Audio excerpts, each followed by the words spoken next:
राजकारणात येत असताना केवळ घोड्या गाड्या आहे ना बढियापैकी बुलेरो गाडीन त्यावर सरपंच टाकून मी किती मोठा आहे हे मिरवण्यात फायदा नाही। याच्या अगोदर पिढीजात राजकारण होतं, त्याने आपला कार्यक्रम ठोकला। येणाऱ्या काळात ठोकू द्यायचा नसेल तर तमाम मतदारांना देखील विनंती आहे, डॉक्टर बाबासाहेब आंबेडकरांचं स्टेटमेंट आहे, भाकरीपेक्षा इज्जत प्यारी।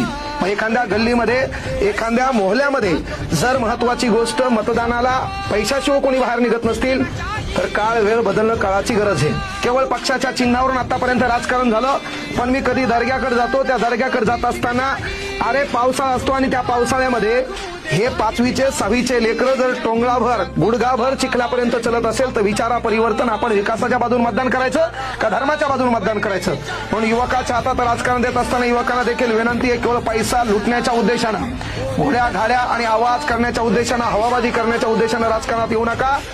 मतदारांना देखील विनंती आहे, गेली 25-25 वर्षे ज्यांच्याकडे सत्ता होती, ज्यांना आपला कार्यक्रम ठोकलाय, जरासं नवीन तरुण राजकारणात आला पाहिजे। कारण विदेशामध्ये तरुण लोक सरकार चालवतात, म्हाताऱ्या लोकांना पेन्शन देतात, इथं म्हातारे लोक सरकार चालवतात, तरुणांना टेन्शन देतात। काढ आंदोलन, कर मोर्चा, जिंदगी बर्बाद।